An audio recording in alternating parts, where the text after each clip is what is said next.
By now, you probably know what God Mode is in Generation Zero, but if you don't, it's the act of combining two experimental medkits to get the positive effects to overwrite the negative ones, giving your character crazy amounts of health regen and stamina regen at the same time. Even while sprinting or after hitting max health, these medkits will help you become a literal super soldier in the world of Ostertorn. But what if I told you that we could go beyond a Super Saiyan in Generation Zero? You'd probably think, that's crazy. But today, I'll show you dudes how stacking experimental medkits has become even more powerful here over time. And now we have the ultimate version of what God Mode can be in GZ. One where you can sprint for miles and survive some of the toughest scenarios this game can throw at you. If you enjoyed the video or learned something new, please don't forget to hit the thumbs up button or subscribe to stick around for a ton more GZ content. So the gist of this is, the more you stack an individual type of EXP medkit on your character, the more the timer will stack up. Meaning a boost that lasted 15 seconds can become minutes. And in the future, we're going to test the upper limit of this and see if we can't get an effect to last for an hour. Let's show this off with rad kits, and you all maybe knew that I had a rad kit addiction before this, but now, man, it's not even an addiction, it's become a way of life in the game. If you chew 5 rad kits, you get almost a minute and a half of stamina regen, which means you could sprint full tilt from the start of the farmlands all the way to the trenches at full speed the entire way. And this is going to be absolutely huge for melee combat in the future. The ability to run around hitting things at full strength for a minute, plus with health regen the whole time to tank hits, melee play is going to get a massive boost if you dudes use this approach. But even if you aren't using melee weapons, the ability to sprint strafe at full speed lets you dodge bullets even on the hardest difficulty. And the health regen like this, the whole thing is pretty much built for either dominating machines in skirmish or fighting at apocal level in guerrilla. It's seriously friggin' OP, but it's a great kind of OP. It's expensive, but not too much that it's unaffordable, and it brings such a crazy level of power play to GZ, one that even the experimental PvG can't touch. I mean, look at this. This again, it's guerrilla mode. I don't think I've ever had an opportunity to fight quite this aggressively in guerrilla mode with, you know, the confidence that I'm going to have the health to take all of it. It's awesome, man. So let's show just how long this stuff stacks for with an example of just 5 of these medkits. So with just one, you get roughly about 15 seconds. We're using barbed wire as an example, which is a really, really low source of damage in the game, but still, it shows that, you know, it's good. It'll take that really low source of damage, any sort of damage over time effect, and it'll totally heal it off. But that's stuff we already knew. What we didn't know is that if we took 5 of these medkits and chewed on all of them, that 15 seconds turns into almost a minute and a half of health regen.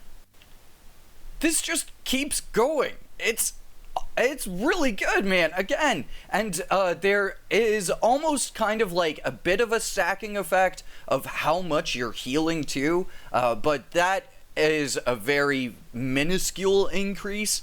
Same with the rad kits too. It's like there's a small increase to how much it actually does, but the main benefit that you get is the duration and the amount of time.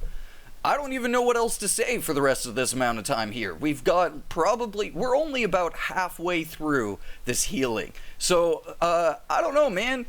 You know, I think it would be really cool to see more beneficial things like this. Maybe something that could increase your carry weight for a certain amount of time. You know, more of these things that affect your character's ability to do things. We're almost getting to the end here, though, so, you know, just anything like that, I think, would be really, really beneficial. Come on, man. Go on. It's almost done. All right, there we go. There we go. See? It just lasts forever, dude. But it's not just the ability to walk through barbed wire carefree.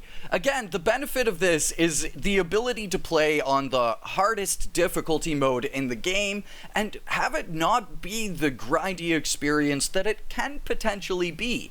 One of the main reasons why I don't play in monkey mode more often is because it's just a huge drain of medkits. But now with this, if you could pop just 5 medkits for a fight, when you craft 40 of them at a time, there is a serious amount of power play coming from these medkits, man. And if you ever want to go Super Saiyan 3, then eat like 10 of them. You'll be regenning for so long that you won't know what to do with it. This here is hands down one of my most savage fights against Apocalypse machines in the game. And again, this is all on the hardest difficulty. I'll show it off at the end of the fight here. But it's crazy, dude. Like, being able to handle all of these machines, the Apocalypse tank, the Apocalypse harvester, it's freaking 6, 8? I don't even know how many Apocalypse hunters, and a good dozen Apocalypse runners all in a single fight, and not having to pop a medkit at all throughout that fight because I just pre-healed and did like pre-medding in Generation 0. It's good, dude. I gotta find new ways to say that this is an awesome thing here, but seriously, this is an awesome thing here. Now, there is the benefit to the fact that I've essentially fully mastered shock ammo to the point where I'm just ripping through machines with it. Maybe at some point I'll do a bit of a tutorial, like, you know, how to become a Jedi with shock ammo. But still, either way, outside of the damage dealing potential that I've got, my defensive capabilities and my ability to dodge these attacks and stuff, it's keeping me alive so much longer and better and just more efficiently here. And again, all on the hardest difficulty.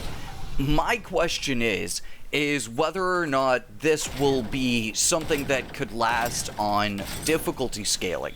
When you have 4 characters in a guerrilla mode match, that's something that I'm maybe gonna have to try to set up as well for a video. There's a couple videos I could get out of this. It's good.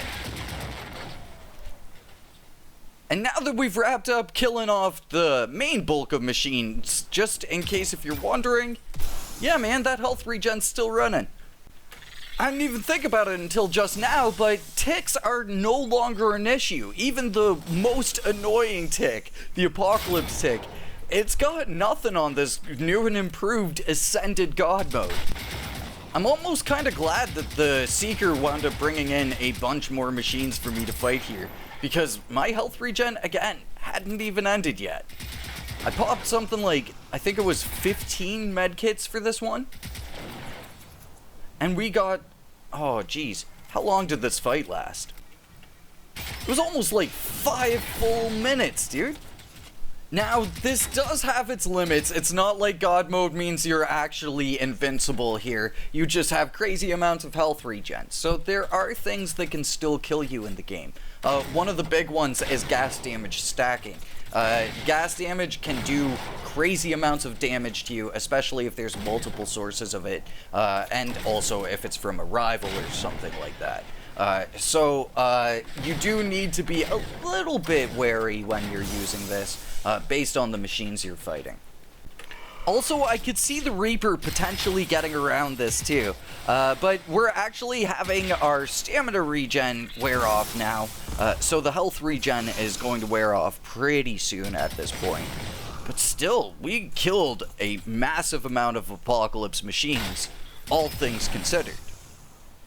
We've got just a few Apocalypse machines left, and I don't want to use another experimental medkit here.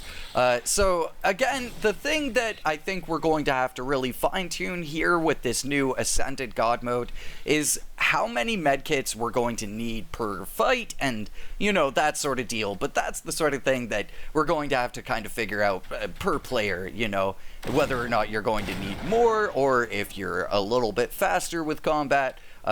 It's going to be a player-to-player thing, but still, honestly, man, go off, get yourself some experimental medkits, use an obscene amount of them, and play on the hardest difficulty and see just how much easier it actually becomes. And just as a little bit of proof in the pudding, Gorilla Mode. So dudes, let me know in the comments down below, is this something you're going to start using in the game? Have you been using God Mode already, and are you happy about an improvement like this? Personally, for me, as an heavy rad kit addict, this is one of the best things that has come about for this God Mode thing since I found out about it in the first place. So again, please let me know all of your thoughts and feels in the comments down below. But for now, thank you very much for watching, and I will catch you all in the next one. Until then, peace.